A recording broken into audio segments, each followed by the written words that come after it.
Jugada maestra o riesgo no calculado. La apuesta por Dinora Figuera pone a prueba a Washington. A las puertas de Katia Lamar se descubre el verdadero epicentro que provocó la devastación en La Guaira. ¿Fiebre pasajera o nuevo orden? El hartazgo contra la izquierda reescribe el mapa de América Latina. Cada día trae nuevos acontecimientos que transforman el panorama de Venezuela. Aquí analizamos las noticias más importantes con profundidad, contexto y responsabilidad. Este miércoles 29 de julio los invitamos a revisar juntos los temas que están marcando la agenda nacional e internacional. Soy Génesis Pérez, bienvenidos. Dinora Figuera es la llave maestra de Estados Unidos para abrir las puertas de la transición en Venezuela. Pero, ¿por qué la presidenta de la Asamblea Nacional de 2015, órgano que parecía estar en el olvido? La estrategia abre un debate sobre qué tan efectiva puede ser una hoja de ruta capitaneada por una institución que estaba alejada del venezolano. Quique Frías nos reporta. El gobierno de Estados Unidos no puso en el centro del tablero a la Asamblea Nacional electa en 2015 por decisión caprichosa, o eso ha dicho el propio secretario de Estado Marco Rubio. Dinora Figuera, presidenta de lo que queda de ese órgano, última institución reconocida por Washington, es la llave maestra para abrir las puertas de la transición en Venezuela. And the 2015 National Assembly is the government that we recognized that's the government we had recognized up until these changes when we have these interim authorities. Figuera no fue la única presidenta de esa asamblea. Antes estuvieron Henry Ramos Ayud, Julio Borges, Omar Barbosa y Juan Guaidó, quien incluso encabezó un gobierno encargado reconocido por Estados Unidos. La diferencia es que hoy ninguno de ellos preside formalmente esta estructura. La responsabilidad cayó sobre Figuera porque es la última jefa de una Asamblea Nacional que sobrevivió al Tribunal Supremo de Justicia, a la persecución, al exilio, al régimen de Nicolás Maduro, a la clandestinidad y a su propio desgaste político. Surge de la institucionalidad de la Asamblea Nacional y de la invitación que tenemos con total responsabilidad de asumir unas riendas que se derivan de un proceso de diálogo con una gran responsabilidad. Es un hecho público notorio el control de los activos, el acompañamiento de la ruta electoral. Detrás del rescate de la olvidada AN 2015 hay una operación de continuidad institucional. Washington necesita un interlocutor opositor con firme y reconocimiento para mover la hoja de ruta. Transición, reinstitucionalización, activos, representación jurídica y eventuales acuerdos con el poder. La Asamblea de 2015 estaba absolutamente olvidada, capa caída, y ella emerge por una decisión de Marco Rubio.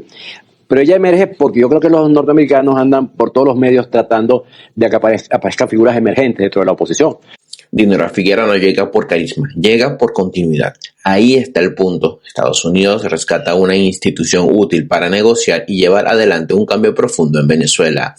Reportó para ustedes Quique Frías, Impacto Venezuela.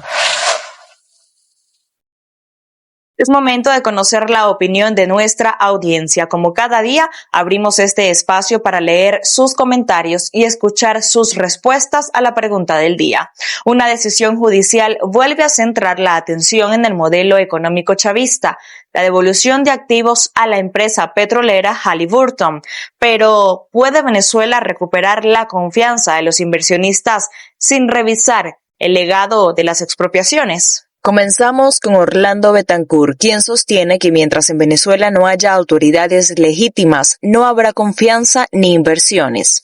Seguimos con Adriana Belisario, quien opina que no, solo puede haber garantía cuando haya un cambio de gobierno. Por su parte, Rafael Cornieles piensa que sin seguridad jurídica, ningún empresario va a invertir en Venezuela. ¿A quién quieren engañar? Solo están regresando a medias lo que se habían robado y con fiscalización del régimen. Y finalizamos con Rosaura Ramírez, quien piensa que mientras esté este gobierno nefasto, no hay seguridad de nada.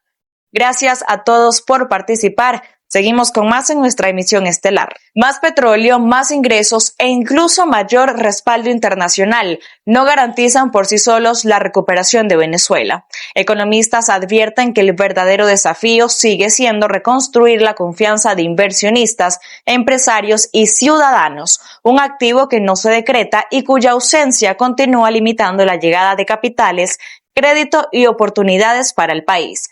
Juliana Palmar con el reporte. Más producción petrolera, un posible incremento de los ingresos, además de un mayor acercamiento con Estados Unidos, no son suficientes para garantizar la recuperación económica de Venezuela. Economistas advierten que el principal obstáculo sigue siendo la falta de confianza, un factor que limita la llegada de inversiones y el acceso al financiamiento internacional. Los inversionistas, bueno, sí, por supuesto, que son elementos a considerar. Hay que también reconocer, Román, que algo se ha avanzado, ¿no? Esto también es un punto importante, ¿no? El gobierno ha mostrado cifras que antes no había mostrado, ha cambiado algunas leyes, y el hecho de tener también a los Estados Unidos detrás presionando en muchos ámbitos es otro punto clave que los inversionistas están mirando, ¿no? Y por eso Venezuela está en el ojo digamos, en el radar como un país con grandes oportunidades, porque en Venezuela está todo por hacerse, eso es la realidad. La confianza va más allá de los indicadores económicos. Depende de la estabilidad de las reglas del juego, el respeto a la propiedad privada, la seguridad jurídica y la fortaleza de las instituciones. Sin esos elementos, especialistas como Asdrúbal Oliveros y Luis Vicente León sostienen que será difícil atraer el capital privado necesario para impulsar un crecimiento sostenido. Nuestra responsabilidad, lejos de estar sintiéndonos culpables al revés, es que nosotros necesitamos que el país se levante, necesitamos garantizar que la producción petrolera del país no solo no se afecte, sino que crezca de manera significativa. Necesitamos la plata que se genera en el flujo de caja petrolera para poder invertir en elementos de infraestructura que garanticen la solución de esos problemas. Entonces, no es una parte completamente separada del apoyo, es al revés, es la parte fundamental que garantiza que el país se levante de nuevo y que nos pueda dar esperanza de solución real e incluso de que el futuro sea muchísimo mejor que el pasado. En un país que necesita recursos para reconstruir infraestructura, recuperar la producción y generar empleo, la pregunta ya no es únicamente cuánto dinero puede ingresar por la renta petrolera, sino qué condiciones deben crearse para que inversionistas, organismos multilaterales y mercados internacionales vuelvan a confiar en Venezuela. Esa confianza, coinciden los analistas, será determinante para definir el ritmo y la sostenibilidad de la recuperación económica. Para Impacto Venezuela, Juliana Palmar. A más de un mes después del terremoto que marcó al norte de Venezuela, el Servicio Geológico de Estados Unidos corrigió la ubicación del epicentro del segundo sismo del 24 de junio.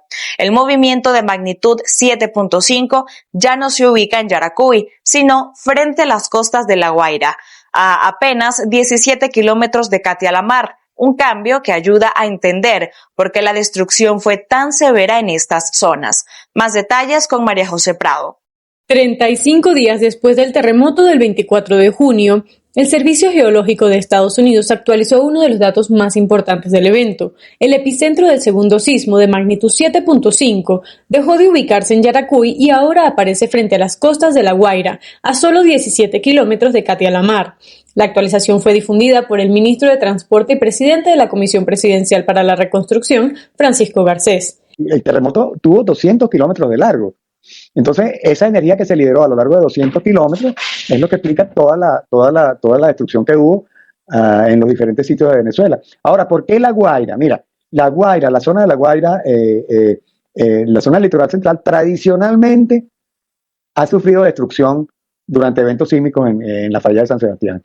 El ajuste fue posible tras un análisis más detallado de los registros sísmicos.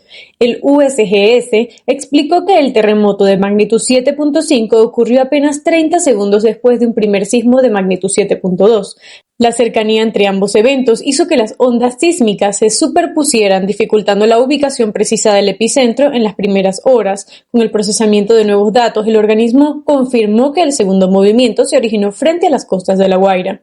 La actualización no modifica la magnitud del desastre, pero sí aporta una explicación científica sobre la severidad de sus consecuencias, Con un epicentro ubicado más cerca de La Guaira, se entiende por qué esa entidad concentró la mayor destrucción, más de 5.546 fallecidos, más de 16.740 heridos, casi 17.907 damnificados y 190 edificios colapsados, mientras 856 también fueron afectados, principalmente en Catialamar y Caraballeda. Para los especialistas, esta corrección también permitirá perfeccionar los estudios en riesgo sísmico y fortalecer la planificación urbana y las normas de construcción frente a futuros eventos. Sobrevivir en Venezuela exige hacer malabares entre tasas de cambio, con un mercado monetario disparejo donde la escasez de divisas oficiales obliga a negociar bajo un esquema paralelo que destruye el poder adquisitivo de los ciudadanos. Juan Gutiérrez Gamba con la información.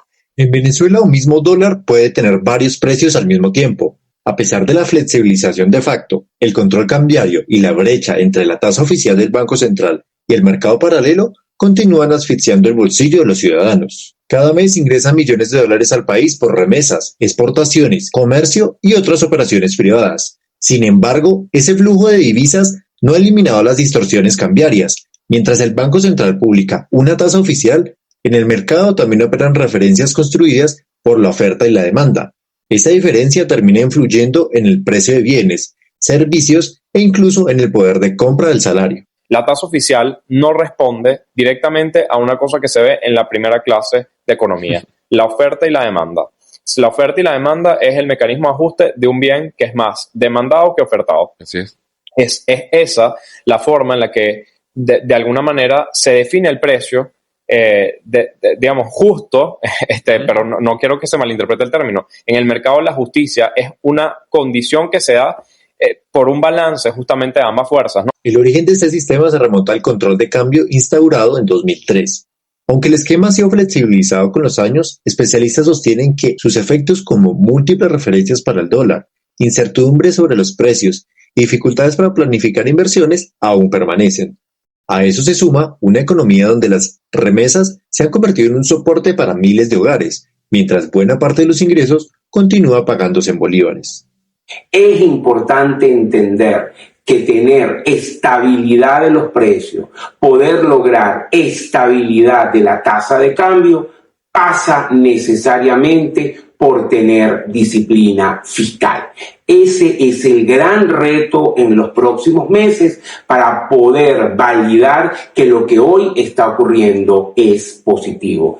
Las remesas mantienen el consumo de muchos hogares y el dólar sigue siendo una referencia cotidiana para fijar precios. Pero mientras convivan distintas tasas de cambio y persistan las secuelas del control cambiario, la economía venezolana continuará enfrentando el desafío de recuperar la confianza y la previsibilidad necesaria para producir, invertir y planificar el futuro. Con miles de viviendas destruidas y familias aún desplazadas, Delcy Rodríguez anunció un programa de créditos y subsidios para la compra de inmuebles. La medida buscaría acelerar la recuperación habitacional tras la emergencia sísmica que golpeó al país. Quédense conmigo en el desarrollo de esta nota. La presidenta encargada de Venezuela, Delcy Rodríguez, anunció un plan de créditos subsidiados para las familias que perdieron sus viviendas tras los terremotos del 24 de junio. El programa contempla un subsidio estatal de hasta 80% para inmuebles de hasta $70,000, mientras que el monto restante será financiado a 25 años a través de la banca pública y privada. He pedido la colaboración del Tribunal Supremo de Justicia en la dirección de crear una jurisdicción especial para atender los temas civiles que se derivan del doble terremoto en relación a la propiedad, a quienes perdieron su propiedad. Allí debe saber quienes perdieron propiedad de sus apartamentos que el terreno se va a dividir en partes iguales a lo que era su propiedad horizontal. Rodríguez aseguró que los damnificados conservarán sus derechos sobre los terrenos donde estaban sus viviendas y reiteró que el gobierno prevé entregar 4.000 viviendas antes de finalizar 2026 como parte del plan de reconstrucción tras la emergencia sísmica. Génesis Pérez para Impacto Venezuela. Militantes del chavismo y de la oposición se manifestaron por separado el martes en Caracas antes de que ambas partes inicien esta semana conversaciones respaldadas por Washington para un eventual llamado a elecciones en Venezuela. 7 meses después de la caída de Nicolás Maduro en una jornada de manifestaciones de calle, los opositores piden elecciones ya. Y los partidos del chavismo expresan indignación por negociaciones tituladas por Estados Unidos que apuntan a una transición política. Veamos. Militantes del chavismo y de la oposición se manifestaron por separado el martes en Caracas, antes de que ambas partes inicien esta semana conversaciones respaldadas por Washington para un eventual llamado a elecciones en Venezuela. 7 meses después de la caída del presidente Nicolás Maduro en una operación militar de Estados Unidos, el gobierno interino de Delcy Rodríguez iniciará el 1 de agosto diálogos con miembros de la oposición, sin la participación de la líder opositora y Nobel de la Paz venezolana, María Corina Machado. El vocero de Vente Venezuela, partido de Machado, habló frente a unas 300 personas. Si quieren reconciliación, vamos a una elección y que sea el pueblo venezolano quien decida, como decidió hace 2 años y votó por Edmundo González. Desde aquí, desde Venezuela, Edmundo, nuestro abrazo fraterno, nuestro reconocimiento por tu labor de patria. La oposición reivindica la victoria de Edmundo González, candidato presidencial apadrinado por Machado, y denuncia que el Consejo Nacional Electoral no presentó las pruebas del triunfo otorgado a Maduro, encarcelado a la espera de juicio en Nueva York. Machado, que permanece en el exilio desde diciembre, anunció que no participará en el proceso de diálogo, pero afirmó que tampoco lo obstaculizará. Bueno, más que una protesta, es una manifestación en contra de lo que va a comenzar a regir a partir del día sábado, que es una mesa, una especie de mesa de negociación, que solamente va a permitir alargar más los plazos que necesitamos que se acorten. Necesitamos ya una fecha de las elecciones. En el centro de Caracas se concentraron partidarios del chavismo, convocados para conmemorar el natalicio del fallecido expresidente Hugo Chávez, mentor de Maduro. Militantes del oficialismo expresaron su preocupación al considerar que Rodríguez llega a esta negociación bajo la fuerte presión de Estados Unidos. El sector chavista, radical chavista, yo con mucha responsabilidad, yo podría decir que no apoyan a Delcy. Las conversaciones las encabezarán el presidente del Parlamento y hermano de la mandataria encargada, Jorge Rodríguez, así como la jefa del grupo de exparlamentarios opositores, Dinora Figuera.